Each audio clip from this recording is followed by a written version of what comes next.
ছবিটি আঁকার জন্য খাতার মাঝখান থেকে একটা আগে সোজা দাগ দিয়ে নিলাম।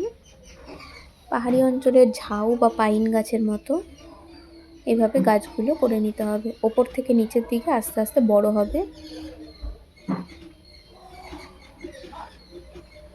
খাঁজ কাটা করে এভাবে তোমরা করে নেবে।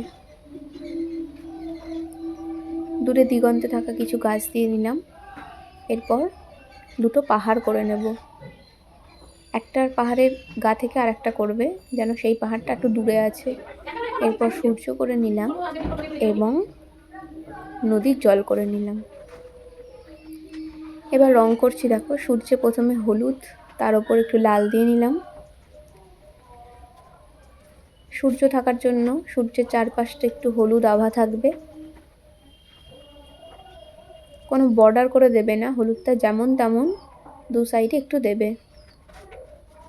তার উপর হলুদের ওপর হালকা করে লাল আভাটাও দিয়ে দেবে। সূর্যের চারপাশটা এরকম হয়ে গেলে আকাশি কালারটা দিয়ে আকাশের বাঁ দিক এবং ডান দিক থেকে রংটা কিছুটা দিয়ে দেবে। বাঁ দিক থেকে করলে বাঁ দিক থেকে ডান দিকে এভাবে যাবে এবং ডান দিক থেকে করলে ডান দিক থেকে বাঁ দিকে এভাবে আসবে। খুব একটা হলুদ মধ্যে ঢুকিয়ে দেবে না, হলুদের মধ্যে ঢুকিয়ে নীল ঢুকিয়ে দিলে সেটা সবুজ সবুজ লাগবে দেখতে। পাহাড়ের কালারটা করার জন্য পাহাড়ের বাঁ দিকটা পুরোটাই আমরা প্রুশিয়ান ব্লু করে নিলাম এবং ডান পোর্শনটা একটু ফাঁকা রাখবে। বাঁ দিক থেকে ডান দিকে যাবে এভাবে রংটা নিয়ে, কিন্তু ডান পোর্শনটা একটু ফাঁকা রাখবে, সাদা রাখবে। একইভাবে পরবর্তী পাহাড়গুলো আমি করে নিলাম।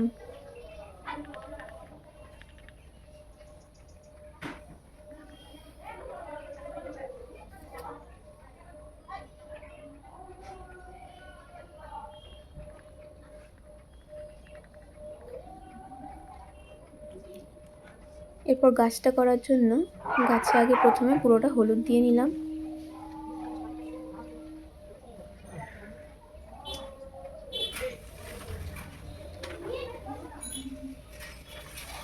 এরপর হালকা সবুজটা নিয়ে বাঁ কোণা থেকে ডান দিকের কোণার দিকে এভাবে যাবে, সামান্য একটু হলুদ রং দেখা যাবে। পুরোটা ঢেকে দেবে না, সবুজ দিয়ে বাদ বাকিটুকু করবে এইভাবে।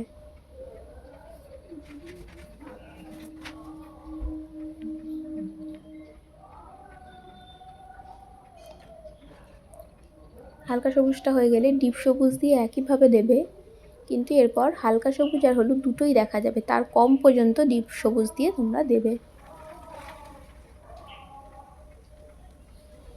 তারপর প্রুশিয়ান ব্লু নেবে এবং একইভাবে এরপর যেন ডিপ সবুজ, হালকা সবুজ, হলুদ তিনটেই দেখা যায়, এইভাবে তোমরা দেবে নিচ দিক থেকে ওপর দিকে।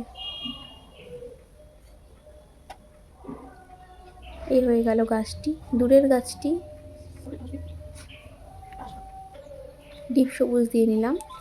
দিগন্তে থাকা গাছগুলো যেহেতু অনেক দূরে থাকে, ওই জন্য দেখতে কালো কালোই লাগে, ওই জন্য আমরা ডিপ সবুজটি দিয়ে নিলাম।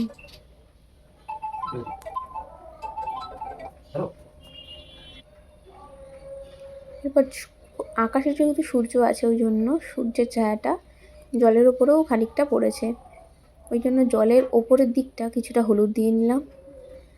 আর মাটিতে যেহেতু হলুদ হয়, কিছুটা ঘাস ঘাস হবে, সেই জন্য মাটিটা আগে হলুদটা দিয়ে নিলাম।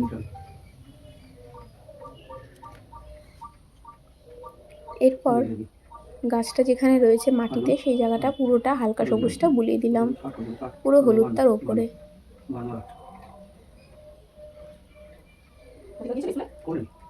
রংটা সবসময় একভাবে করার চেষ্টা করবে, সোজা করলে সমান্তরালভাবেই করবে, কখনো আবার ওপর নিচ করবে না।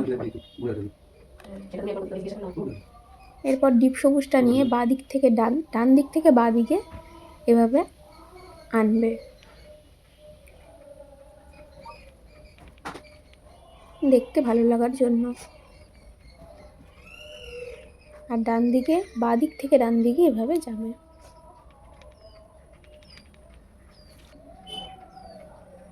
এরপর আকাশে যেহেতু হলুদের ওপর একটু লাল দেওয়া আছে, জলেও সেভাবে একটু হলুদের ওপর লালটা দিয়ে নিলাম, কিন্তু সেটা সমানভাবে দেবে না, খুব দু সাইডে জোরে জোরে টেনে দেবে। আর খুব ডিপভাবে দেবে না, খুব হালকা হবে। এরপর জলের নিচের দিকটাতে জলের কালারটা দিয়ে নিলাম, ডান দিক থেকে বাঁ দিকে এবং বাঁ দিক থেকে ডান দিকে এইভাবে।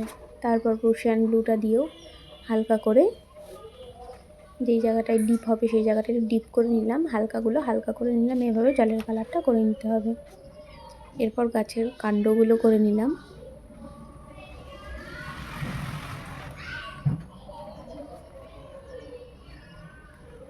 Hello, সিনারিটা ready. সিনারিটা ভালো লাগলে লাইক, কমেন্ট, শেয়ার এবং সাবস্ক্রাইব করতে ভুলো না।